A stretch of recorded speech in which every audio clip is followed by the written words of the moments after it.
Hello friends, कैसे हैं आप सब लोग। I hope you all are fine. Friends, पिछली वीडियोस में हम डीएलएड 4 सेमेस्टर का साइंस सब्जेक्ट का सीरीज़ लेके चल रहे हैं। फ्रेंड्स, बहुविकल्पीय प्रश्नों का सीरीज़ हमने कंप्लीट किया। लघु उत्तरीय प्रश्नों का सीरीज़ अभी स्टार्ट है। हमने 2 टॉपिक कुल कंप्लीट किए। एक था पारिस्थितिक तंत्र जैव विविधता और दूसरा था ब्लड, और ये तीसरा हमारा टॉपिक है जैव विकास। आज इसके बारे में जानेंगे। चलिए वीडियो स्टार्ट करते हैं। पहले थोड़ा सा किताबी भाषा में जान लेते हैं जैव विकास के बारे में, फिर आपको कुछ एक्स्ट्रा फैक्ट बताए जाएंगे। परिवर्तन के साथ अवतरण जैव विकास की मौलिक परिकल्पना है। सजीवों की समष्टि मतलब आबादी में परिवर्तनों के संकलन के फलस्वरूप बने आगामी जीवों की नई समष्टियों के विकास की प्रक्रिया है। मतलब किसी ने अपने रूप को बदल लिया, उसे रूपांतरण या नया अवतार या अवतरण भी कह सकते हैं। प्रारंभिक निम्न कोटि के सरल जीवों के समय के साथ क्रमिक परिवर्तनों द्वारा अधिक विकसित एवं जटिल जीवों की उत्पत्ति को ही जैव विकास कहते हैं। यहाँ पे बताया गया है परिवर्तन के साथ अवतरण, एक कोट्स है। यहाँ पे मेनली जीवों के बारे में बताया गया है कि कोई एक जीव है, वो खुद को प्रकृति के अनुकूल बनाने के लिए निरंतर प्रयास करता रहता है कि वो जीव प्रकृति के अनुकूल रहे। जैसे अगर हमारे एटमॉस्फेयर मतलब प्रकृति का तापमान 40 डिग्री सेल्सियस है, तो जीव हमेशा चाहेगा कि मैं 40 डिग्री सेल्सियस पे ही सरवाइव करूं। वो जो जीव है वो हमेशा कोशिश करेगा कि उसके बॉडी का टेम्परेचर 40 डिग्री सेल्सियस हो जाए। ठीक वैसे ही प्रकृति का ये क्राइटेरिया है, उसमें सरवाइव करने के लिए बहुत सारी दिक्कतों का सामना करना पड़ता है हर जीव को रोज़। तो यही प्रकृति के साथ अनुकूलन बनाने की वजह से ही कुछ जीवों ने अपने पूरे शरीर के स्ट्रक्चर को ही बदल लिया। एक एग्जांपल आपको लेते हैं मनुष्य का। मनुष्य जो कि पहले वनमानुष थे, वनमानुषों को सरवाइव करने में दिक्कतें आ रही थीं। वो जैसे कि वनमानुष 4 पैरों पे चला करते थे, इंसान 2 पैरों पे चलते हैं। उन लोगों को सरवाइव करने में दिक्कतें आती थीं। जैसे किसी चीज़ को पकड़ना है तो उनके अगले पैर का जो स्ट्रक्चर था ऐसा नहीं था कि वो किसी चीज़ों को बहुत अच्छे से पकड़ लें। वो 4 पैरों पे न चल के 2 पैरों पे चलने की कोशिश हमेशा करते रहते थे। 2 पैरों से चला जाए और 2 पैरों से दो अगले पैरों से, यानी जो कि अब हाथ बन चुके हैं, उनसे दूसरे काम किए जाएं और पिछले 2 पैरों से चला जाए। तो वो निरंतर कोशिश करते रहें और आज क्या हुआ, एक सुडौल मस्तिष्क का निर्माण हो पाया है और एक सुडौल शरीर का निर्माण हो पाया है। तो एक जीव ने निरंतर प्रकृति के साथ संघर्ष करके अपने शरीर के स्ट्रक्चर को चेंज कर लिया और वनमानुष से एक इंसान का उत्पत्ति हुआ या नया जन्म हुआ। तो एक ने परिवर्तन किया तो वही परिवर्तन क्या बन गया, किसी दूसरे जीव का अवतरण मान लिया गया। इंसान आदि मानव ही है, लेकिन वो क्या है, आदि मानव का बदला हुआ रूप है। तो एक नया अवतार हुआ जिसको मानव के रूप में बोलते हैं, जो कि पहले वनमानुष थे। ये तो एक एग्जाम्पल हो गया। चलिए जान लेते हैं जैव विकास की विशेषताएं कौन कौन सी हैं। पहला, जीवों में प्रकृति की बदलती हुई दशाओं के अनुकूल परिवर्तन होते रहते हैं।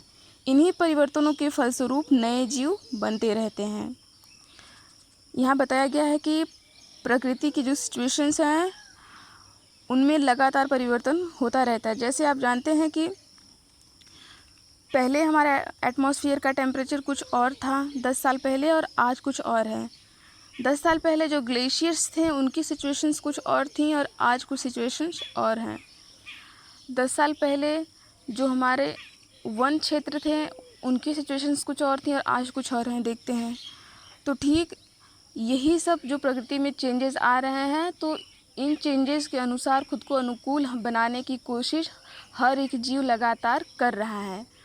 और इन्हीं कोशिशों को करते करते आज के कुछ जीव जंतु हैं, वो प्रकृति को के साथ खुद को अनुकूल बनाने के लिए लगातार संघर्ष करते रहेंगे, और आगे आने वाले करोड़ों वर्षों बाद एक नए जीव का निर्माण होगा। जैसे चिड़िया है, अगर वो खुद को प्रकृति से अनुकूल करने की कोशिश कर रही है, तो यही चिड़िया से हो सकता है करोड़ों वर्ष बाद कोई नया जीव बन सकता है।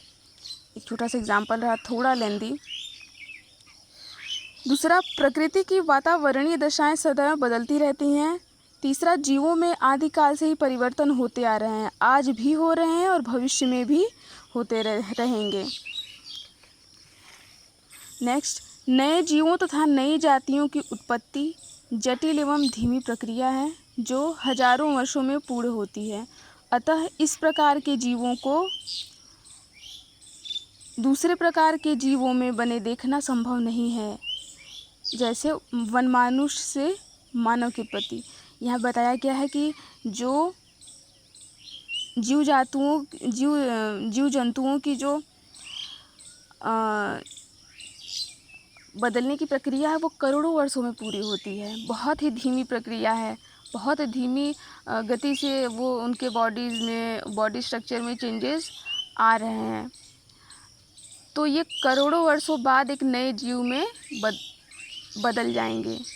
तो ये देखना संभव नहीं है, एक प्रकार के जीव का दूसरे प्रकार के जीव में बदल जाना, और इस घटना को देखना संभव नहीं है क्योंकि करोड़ों वर्षों में ये प्रक्रिया पूरी होती है। जैव विकास के सिद्धांत कौन कौन से हैं, चलिए देख लेते हैं। पहला, लैमार्कवाद, जिसको लैमार्क साहब ने दिया था। दूसरा, डार्विनवाद, जिसको चार्ल्स डार्विन ने दिया था। तीसरा, नव डार्विनवाद जूलियन हक्सले ने दिया था। चौथा, उत्परिवर्तनवाद, ये ह्यूगो डी ब्रिज ने दिया था। ये इम्पोर्टेंट है, अक्सर पूछता है। लैमार्कवाद के बारे में थोड़ा सा जान लेते हैं। फ्रांसीसी वैज्ञानिक जिनका कि जो समय अवधि है वो 1744 टू 1829। फ्रांसीसी वैज्ञानिक का सबसे पुराना सिद्धांत लैमार्कवाद है। इसका प्रतिपादन जीन बैप्टिस्ट डी लैमार्क ने अपनी पुस्तक फिलोसॉफी जूलॉजिक नामक शीर्षक दिया। फ्रांसीसी वैज्ञानिक जो लैमार्क थे उनका पूरा नाम जीन बैप्टिस्ट डी लैमार्क था, और इन्होंने जैव विकास के ऊपर अपनी एक पुस्तक लिखी थी जिसका नाम था फिलोसॉफी जूलॉजिक। इनका ये सिद्धांत सबसे पुराना सिद्धांत है। जैव विकास का सबसे पुराना सिद्धांत लैमार्क जी का ही है। चलिए नेक्स्ट देखते हैं। जैव विकास के प्रमाण। ये प्रमाण किन किन तथ्यों के अनुसार हम प्राप्त करते हैं कि जो जीव है उसमें विकास होता रहता है या फिर जीव में परिवर्तन होता रहता है। आज कोई जीव है वो करोड़ों वर्षों बाद किसी नए जीव में बदल जाएगा। तो इस बात का प्रमाण किन किन तथ्यों से लगता है। पहला, शारीरिक संरचना तथा क्रियाओं से प्रमाण। विभिन्न प्रकार के जीवों की शारीरिक संरचना इस बात की द्योतक है कि यह जीव एक दूसरे से संबंधित हैं। ये समानताएं दो प्रकार की होती हैं। हमारे इस पूरे जो एटमॉस्फेयर है इसमें जो जितने भी जीव जंतु हैं, अगर हम उसका अवलोकन करें तो हम ये पाते हैं कि बहुत सारे जीव जंतु ऐसे हैं जिनके बॉडी का स्ट्रक्चर देख के हम बता सकते हैं कि ये एक ही जाति से रहे होंगे, और जो प्रकृति के साथ अनुकूलन करने की वजह से ये नए जीव बन चुके हैं। क है समरूप या समवृत्तीय रचनाएं, ख समजात रचनाएं। अब समरूप या समवृत्तीय रचनाएं के बारे में चलिए देख लेते हैं ये क्या होता है। अलग अलग जीवों के ऐसे अंग जो एक ही प्रकार का कार्य करने के लिए एक जैसे दिखाई देते हैं, किंतु उनकी उत्पत्ति में अंतर होता है। समरूप या समवृत्ति अंग कहलाते हैं। जैसे कीट, पक्षी और चमगादड़ के पंख उड़ने का कार्य करते हैं। यहाँ पे समरूप या समवृत्ति रचनाएं में वैज्ञानिकों ने अवलोकन किया और ये पाया कि कुछ जीव जंतु ऐसे हैं जिनके बॉडी के स्ट्रक्चर से आप बता सकते हैं कि ये एक ही जाति से बिलोंग करते थे, लेकिन प्रकृति के साथ अनुकूलन की वजह से ये क्या हो गए, एक जीव से दूसरे जीव में बदल चुके हैं। जैसे छोटे छोटे कीड़े हो गए या पक्षियाँ हो गई, चमगादड़ हो गए, इन सबको देखेंगे आप तो जो इनके पंख होते हैं, ये जैसे कि मक्खी हो गई, मक्खी के पास भी पंख होते हैं, पक्षी के भी पास पंख होते हैं, चमगादड़ के भी पास पंख होंगे, मच्छर होते हैं उनके पास भी पंख हैं, तितलियां हैं उनके पास भी पंख हैं। तो इससे पता लगता है कि क्योंकि ये सब लोग जो सभी जीव जंतु हैं, कीट हों चाहे पक्षियां हों, पंखों से हम बता सकते हैं कि ये एक ही जाति से बिलोंग करते थे। और दूसरी बात ये हो गई, देखते हैं समजात रचनाएं। वे अंग जिनकी उत्पत्ति एवं मूल रचना समान होती है उन्हें समजात अंग कहते हैं। जैसे मेंढक की अगली टांग, पक्षी के पंख, मनुष्य के हाथ, इनकी आधारभूत रचना समान होती है। ये तो समरूप मतलब कि बाहरी अगर अंग देखा जाए तो उसको हम बोलेंगे समरूप या समवृत्ति रचनाएं। अब ये भीतरी अंग के स्ट्रक्चर की बात कर रहा है कि मेंढक की अगली टांग और पक्षी के पंख और मनुष्य के हाथ, ये सभी क्या हैं, इनकी जो रचनाएं हैं, इनका जो स्ट्रक्चर है, मतलब मेंढक की अगली टांग का, पक्षी के पंख का और मनुष्य के हाथ का स्ट्रक्चर अगर देखेंगे तो एक जैसा ही दिखेगा। तो इस आधार पे भी ये पाया गया कि मेंढक, मनुष्य और पक्षियाँ ये सभी क्या हैं, एक ही जाति से बिलोंग करते होंगे, लेकिन प्रकृति के साथ अनुकूलन करने की वजह से नई नई प्रजातियों में बनते गए हैं। फ्रेंड्स, ये आज था हमारा जैव विकास का थोड़ा सा टॉपिक कंप्लीट हुआ। एक वीडियो में दूसरा टॉपिक भी जैव विकास का कंप्लीट हो जाएगा और इसके बाद हम एक वीडियो के बाद नेक्स्ट वीडियो से हम नया टॉपिक स्टार्ट करेंगे।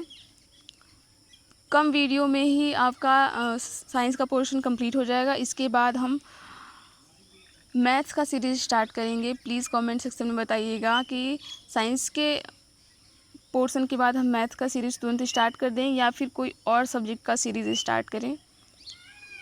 तब तक के लिए please take care, have a nice day, thank you.